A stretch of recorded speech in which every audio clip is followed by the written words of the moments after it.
Welcome to the Omni Dental Podcast. This is the deep dive, and if you're joining us for the first time, our mission is pretty simple. We take source materials, articles, instructions, research, Yep. and we really just extract the critical knowledge you need quickly and thoroughly, so you can walk away feeling completely informed. Exactly. We are cutting through all that noise, all the endless online search results today. Our focus is on one of the most popular aesthetic enhancements out there right now, microblading. You know, that semi-permanent makeup technique that's designed to give you fuller, perfectly defined eyebrows. Absolutely. And you should think of this deep dive as your essential shortcut, because microblading, it's a significant investment, right? Time and money. And the success of that investment, it doesn't really rely on the 90 minutes you spend in the chair. Right. It almost entirely relies on what you do before you go in and, crucially, the 2 weeks after you walk out. That's our mission today. We're going to unpack that entire journey, the preparation, the immediate aftercare, and then the long-term maintenance. We want to make sure you know exactly how to maximize that pigment retention and get the best possible, longest-lasting results. And for this, we are drawing our insights directly from the professionals at Omni Dental and Medspa. What I find so fascinating here is that they really represent this modern, integrated approach to aesthetic wellness. They've brought these advanced cosmetic services, like microblading, right alongside their specialized dental care.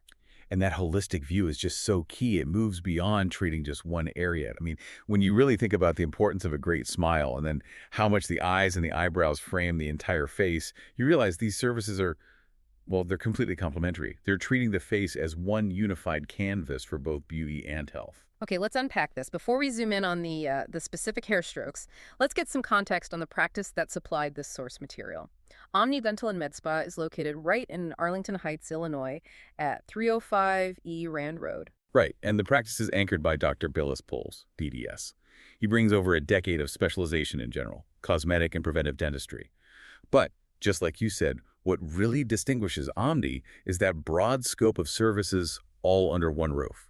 They're truly dedicated to overall facial aesthetic harmony. We're really talking about the full spectrum of care here. On one side, you have all the necessary dental services, right?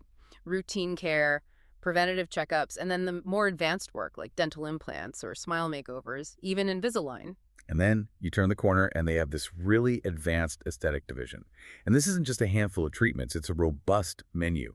It includes injectables like Botox, fillers, and Sculptra, advanced skin treatments like microneedling and hydrofacials, and, crucial for our deep dive, a complete permanent makeup suite. And that permanent makeup menu, I mean, it's not just microblading. It also includes powder brows, lip blushing, nipple pigmentation, and even scalp micropigmentation. It just drives home that point. Yeah. They are looking at the entire appearance from the perfect smile line all the way to the perfect brow arch. And while their base is in Arlington Heights, this integrated model is clearly valued by the surrounding areas. They serve a pretty wide service area, including places like Buffalo Grove, Palatine, Mount Prospect, Rolling Meadows, Schaumburg, Wheeling, Des Plaines, and Elk Grove Village. They're really positioning themselves as that central hub for integrated aesthetic care. Okay, so now that we understand the who and the where, let's transition straight into the before phase.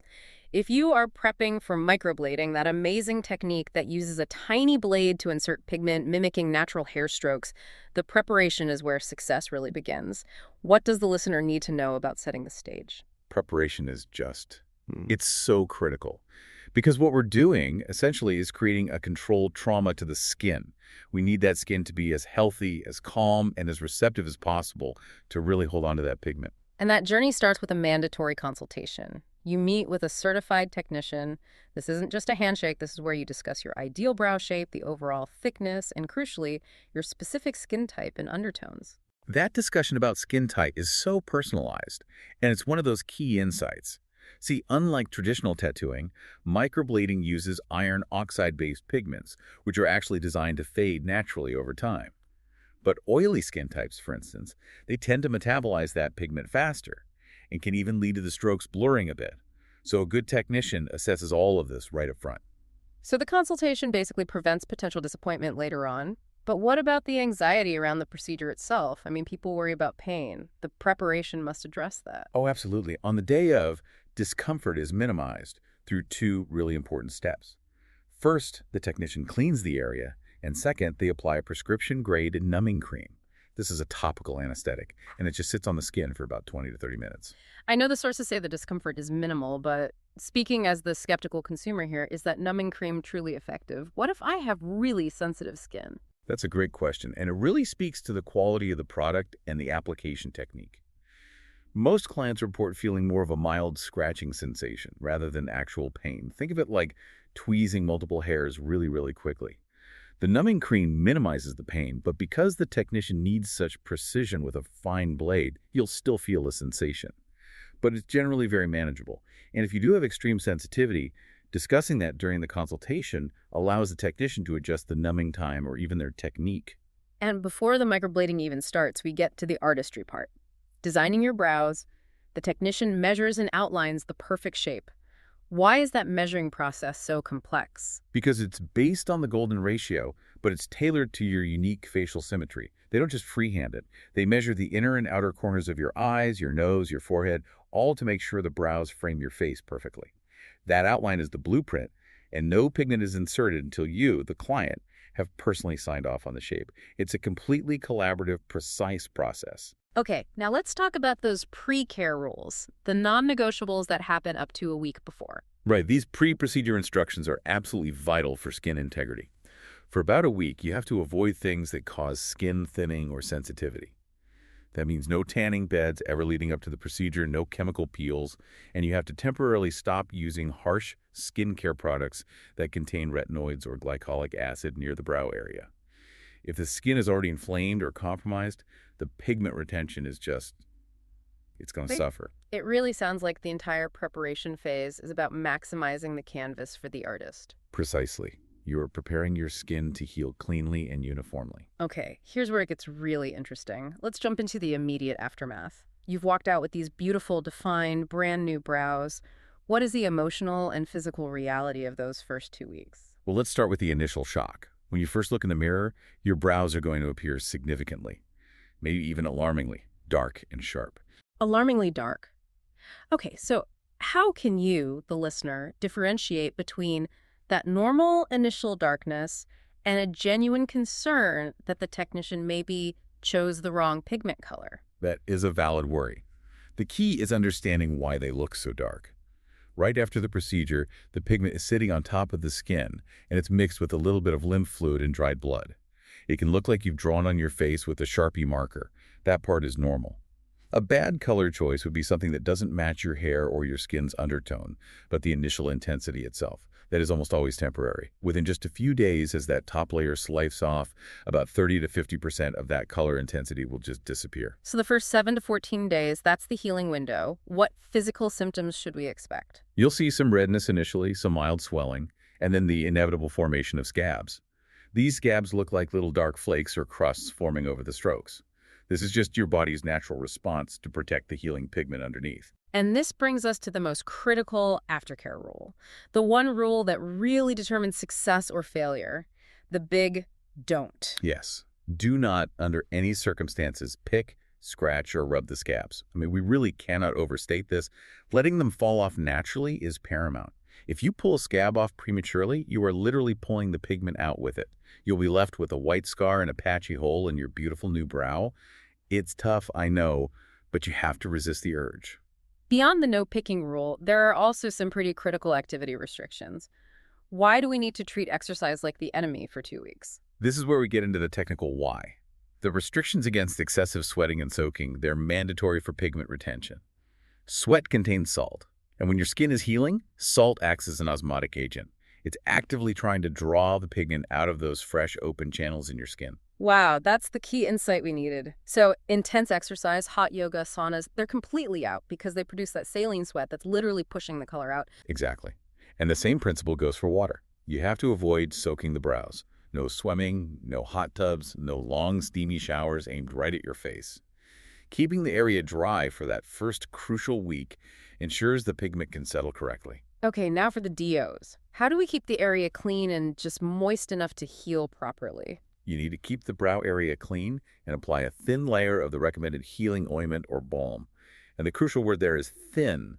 You're keeping the area moisturized, not saturated. Too much thick ointment can actually suffocate the skin and clog the pores, which would hinder the healing process. And are there different protocols for different skin types during this healing phase? We talked about oily skin earlier. Oh yeah, there are subtle but important differences. For those with naturally oily skin, a technician might recommend a more dry healing protocol. That could mean using the healing balm very minimally, or maybe skipping it entirely after the first 24 hours to prevent the pigment from diffusing into the oil. Dry skin types, on the other hand, they require those diligent, thin applications of balm to prevent any flaking and cracking. This highly customized approach is really what you're paying for. So once that intense 2-week period is over and the scabs have fallen off, there's one final stage before the brows truly bloom, right? There is. After the scabbing falls away, many clients experience a period where the brows look too light, almost like they've faded away completely. This is sometimes called the ghosting stage. Don't panic. The pigment is still there. It's just covered by a new layer of healing skin tissue. Over the next few weeks, that color will gradually resurface. And this leads us directly to the touch-up requirement. Why is the second appointment not optional, but mandatory? It's required because no matter how perfect the initial procedure is, your skin will naturally reject some pigment during that first heal. It just will. The touch-up, which is scheduled for 6 to 8 weeks later, allows the technician to evaluate the healed results, reinforce any faded strokes, adjust the color if needed, and really just solidify the final, long-lasting look. You simply cannot achieve the intended longevity without it. So after the healing and the touch-up, we finally have the finished product. What does long-term maintenance look like? How long does this investment in perfectly shaped brows actually last? Well, microblading is semi-permanent, which means the results typically last anywhere from 1 to 3 years. That's a huge range, and it relies so heavily on those 3 factors we've been talking about: your skin type, your lifestyle, and your diligence with long-term care. Okay, we've established that sun exposure is the arch nemesis of pigment.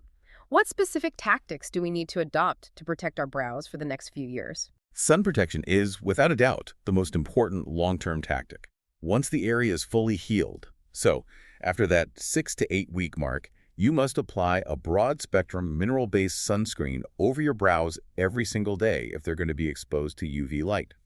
UV rays actively break down the pigment particles. They cause premature fading and sometimes even color distortion, turning the pigment a reddish or gray hue. And we also need to maintain those selective skincare habits we started before the procedure. We can't just go back to slathering harsh products all over our face. Precisely. If you're using powerful anti-aging or acne products, things with retinol, vitamin C, or harsh exfoliants, you have to steer clear of the brow area. Applying them directly just causes continuous accelerated cellular turnover, which essentially pushes the pigment out of the skin much faster than it should naturally fade. And finally, to maintain that defined shape and color, we need a plan for a routine refresh. Yes. Think of it as maintenance for your perfection. Schedule periodic touch-ups every 12 to 18 months. This is usually a much quicker appointment than the first session, and it's just designed to refresh the pigment saturation and keep the shape crisp and consistent. It extends the longevity significantly. You know, when you look at the entire journey, the detailed consultation, the commitment to prep, that rigid adherence to the 2-week aftercare, and the long-term sunblock, the cumulative benefit is so clear. You get a defined, youthful, polished appearance that dramatically cuts down your daily routine. That payoff is just huge. It really is. We've covered the whole thing. The necessity of choosing the right technician, avoiding irritants before the procedure, navigating that alarmingly dark stage, the absolute critical rule of no picking to preserve the pigment, and stressing the importance of that required 6 to 8 week touch-up. It's a sophisticated process that really requires a knowledgeable partner, but the reward is low-maintenance aesthetic perfection for years. And if we connect this all back to the bigger picture, this deep dive really demonstrates how forward-thinking practices are integrating multiple forms of enhancement. The availability of high-quality aesthetic services like microblading right alongside specialized cosmetic dentistry, think teeth whitening, veneers, or a full smile makeover, it suggests a very sophisticated strategic approach to achieving a unified aesthetic goal. They understand that a beautiful frame, which is the brows, completes the picture, which is the smile. So if you are considering microblading or really any aesthetic treatment, make sure you choose a provider that understands the nuances of the face as a whole. That's how you ensure you receive personalized treatment and the best possible outcome. And if you're looking for that trusted partner in integrated care, remember Omni Dental and Medspa is conveniently located in Arlington Heights, Illinois, offering both state-of-the-art dentistry and advanced aesthetics. You can reach them at 847-483-8833. Thank you so much for joining us for this deep dive into microblading. Now you know the full roadmap to long-lasting, beautiful brows. We'll see you next time.